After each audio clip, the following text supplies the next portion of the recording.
Hello and welcome back to our Sultai ramp standard event. We are trying to get our second win, and let's see what we're up against. Alright, a super strong opener, definitely going to keep. Having early ways to disrupt them as well as a way to ramp into our 5 mana spells is really powerful.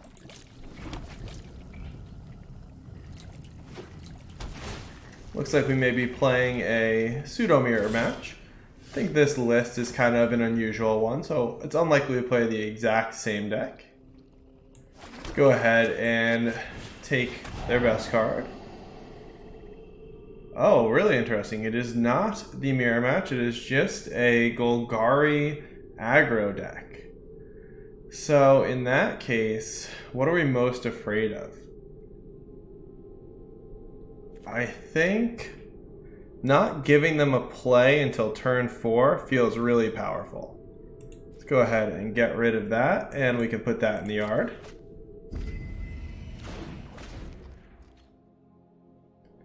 Yeah, I think the fact that they have 2 4-mana plays and nothing else to do before then, it makes a lot of sense to take away their early game and really bottleneck them on what they can do.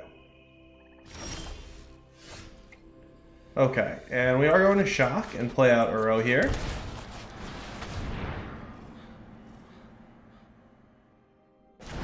It's also really nice that their answer card is going to ramp us as well. We have a lot to do with our mana, so I definitely don't mind losing something but continuing to ramp. We have 1 Tyrant Scorn in hand already. This can slow them down significantly. I think I am actually going to draw the second one as well. Every turn that we buy and every card we put in the graveyard gives us a bigger advantage over an aggressive deck. So while Tyrant Scorn can't kill their 4-mana plays, setting them back an entire turn feels really powerful. And I'm wondering if it makes sense just to run out the Massacre Girl here. I don't see a lot of targets in their deck for it. And if they want to continue to ramp us and put another card in our graveyard so we can bring back Uro, that feels okay. So I am going to actually play out Massacre Girl just to put another permanent in our yard and force them to answer it and ramp us if they'd like to. So they're going to hold off on the Assassin's Trophy, it looks like.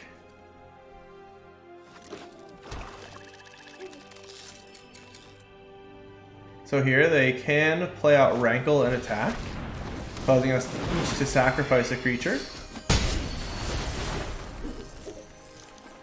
With our life total at 18, I feel pretty good.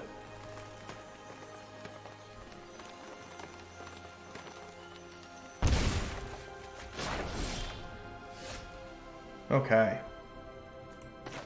So on this turn we can both Tamiyo and Tyrant Scorn, and that feels very powerful. And it's between Nissa and Casualties of War. Casualties of War is more devastating, so I'm going to look for that. Let me aid your reasoning. And we'll get in with the Massacre Girl. And then on their turn we can really mess up whatever their attacks are by bouncing the Questing Beast. I imagine they'll probably play that out and attempt to take down Tamiyo here. Okay, they're going to go ahead and just Assassin's Trophy the Tamiyo. It's okay too. Definitely grab a basic land card.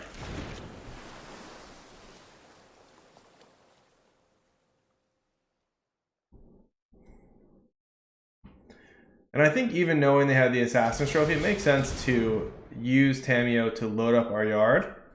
So here we have the option of actually bouncing the Massacre Girl to save it. I don't think that's really necessary. I'm going to go ahead and let that resolve as well. Again, we can do a lot with our mana, so allowing them to ramp us feels okay. We'll be able to set them back here by bouncing Rankle. Go ahead and do that.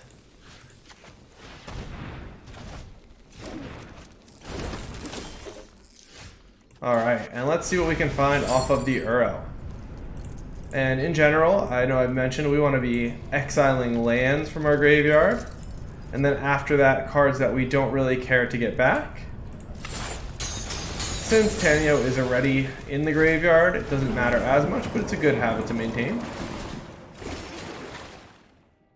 And, we can play this untapped. And this untapped. And now we have Tyrant Scorn plus Polukranos, which feels really powerful.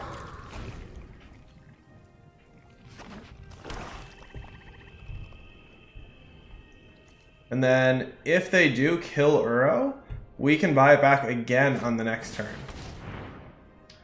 Alright, Edgewall Innkeeper we are going to kill, so they cannot draw cards off it.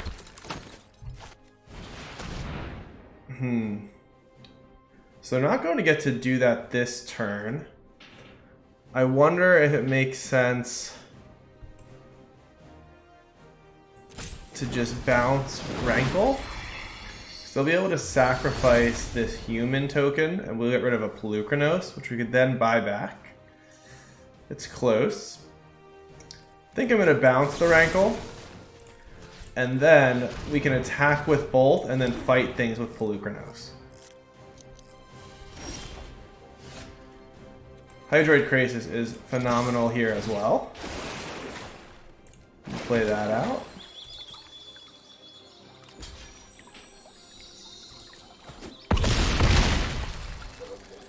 And at this point, I don't know that I really care if they even draw a card off the Edgewall Innkeeper. Feels like playing a huge Hydroid Krasis is pretty good. Go ahead and grab our last basic.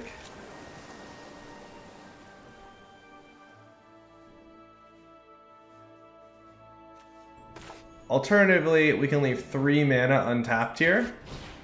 So I think that means we can play this for 6. Yeah, let's go ahead and do that. We don't need to draw the 1 additional card. And wow, here we can even Thought Erasure to take away one of their best plays. I think just keeping up Polukranos fight feels fine.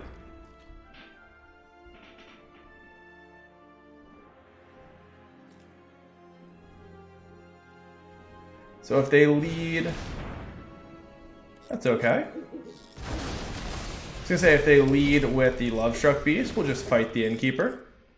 And then whatever they play, we can just fight that. If it's not Lovestruck Beast. And then Casualties of War should put this totally out of reach. Go ahead and let that resolve. And fight it. And actually, we don't even need the Casualties of War because we could simply fight the Innkeeper and get in with both. Our opponent does send a message by attacking with it. Alright, on to game 2. So, against the aggressive deck, Lovestruck Beast is usually a really strong card. Ritual of Soot doesn't hit that much of what we saw.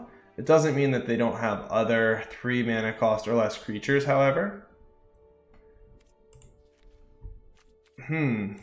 I do expect that they are going to have Great Henge in their deck, so I definitely want to keep in some Casualties of War.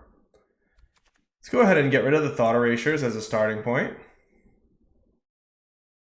And I'm going to trim on the Atrices. It seems like not the best card against an aggressive deck.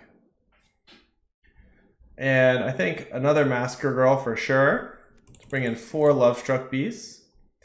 And then it's kind of between Ritual of Soot or Aether Gust. Both seem very good.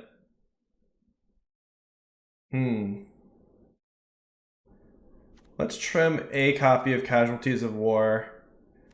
Bring in a Ritual of Soot, 2 Aether Gusts, and cut 1 Hydroid Krasis.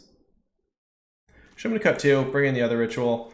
This just seems to give us our best chance of getting to the late game, and once we get there, we have plenty to do.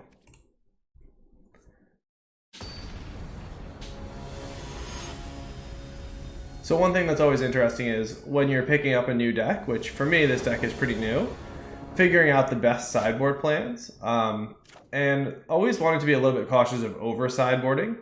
Against an aggressive deck, I do think it makes sense to bring in a lot of cards to slow them down. Here, this is a keep, but a little bit of a sketchy one.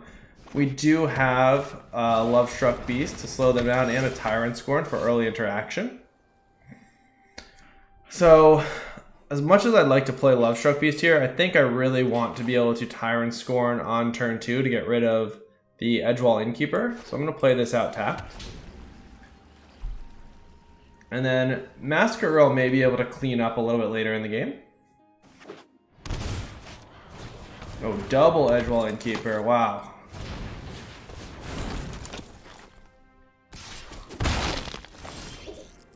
And it does feel really important to limit the amount of cards they're drawing off of the Edgewall Innkeepers.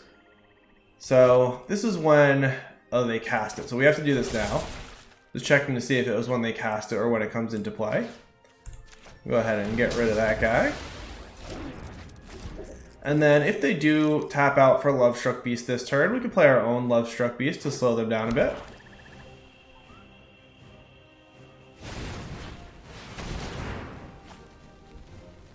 And then as long as we can survive up to a Masker Girl, this feels okay so far. I'm going to just play that out. One other thing that's really important to know is when you're playing against an aggressive deck, you do not need to get full value from your cards. You're going to end up with more valuable cards than them anyway. So just doing everything you can to slow them down, even if it means playing a card for less than its full value. Okay, so here I am going to Atris. Hopefully that slows down their attacks. And then we want to make sure we can Masker Girl next turn. Aether Gust is very good, but it does use our mana really inefficiently.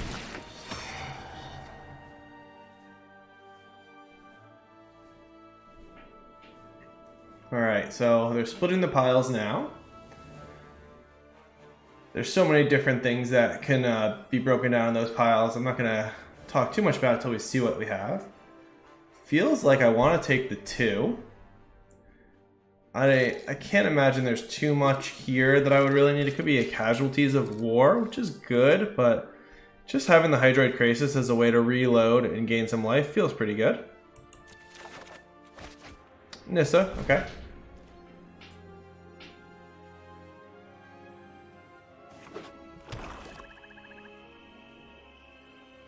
So here, I'm hoping, oh boy. So it looks like they're going to draw some more cards here. The only upside of this is we are going to get to clear the board on our next turn. And hopefully they just attack with the Lovestruck Beast. Okay. So if we block Lovestruck Beast, will we still be able to clear the board? Everything gets -1/-1. 4 creatures will die to get up to the 5/5. So that works.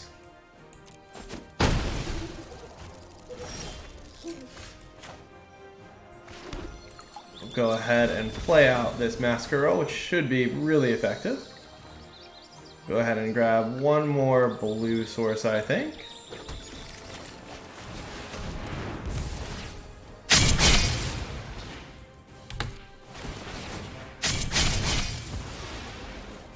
Okay. And now I think we've turned the corner. We still have to be a little bit careful, but it feels like at 10 life when they have an empty board and we have a 4/4, we should be in okay shape. And we'll just trade with this Questing Beast pretty happily if we get the opportunity.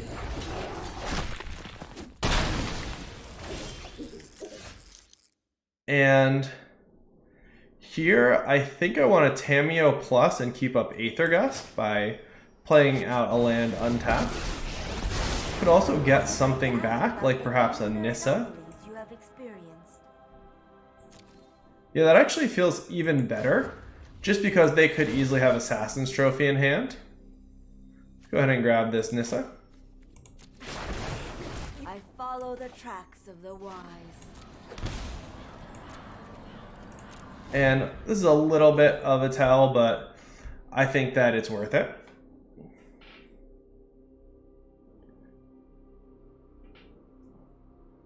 So this does leave Tamiyo vulnerable to something like a Rankle, but even a Questing Beast wouldn't work here because we do have Aether Gust up.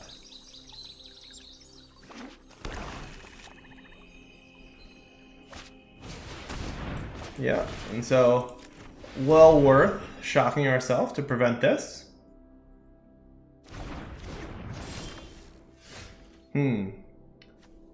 Let's go ahead and search for... We only have 2 Casualties of War in the deck. I think we want to search for... An Uro, maybe? Seek and find. Or a Tyrant Scorn. We have 4 copies of that, and that's a nice, cheap interaction. Let's grab one of those. Alright, that was a good plus from Tamiyo. So here, we want to play out Nissa. And then, we're going to be able to play...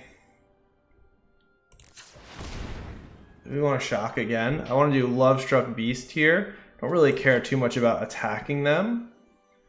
And I don't see a way to do this. Is it possible to somehow keep up Tyrant Scorn if we shock ourselves here? No, not quite. So let's just go ahead and play this to scry. And then we will untap.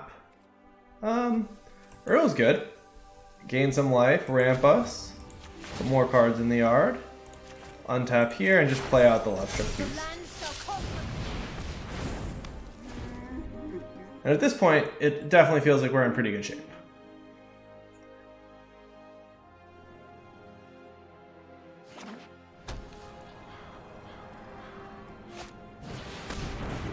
Again, gladly trade with this Questing Beast if given the opportunity. And that's not how that works. You definitely always want to attack the player with Questing Beast because the damage does transfer also to each of the Planeswalkers. Okay. And here, let's go ahead and start with this Uro. See what we can draw. Play this out, untap.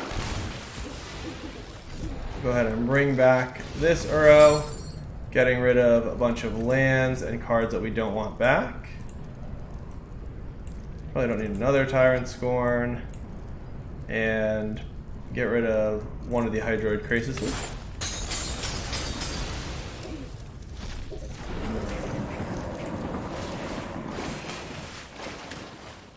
Going to go ahead and untap this Breeding Pool. Not too worried about losing one land at this point in the game. Let's get our attacks in. And I want to keep up Tyrant Scorn.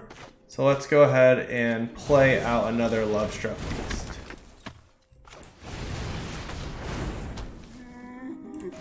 And we'll plus Tamiyo here. Doesn't really matter too much what we're looking for. Alright, that'll do it. So, a fun matchup there. Definitely highlighting the power of the Sultai ramp deck. And I will see you for the next round. If you enjoyed this video, please consider a like and subscribe. See you later. Bye.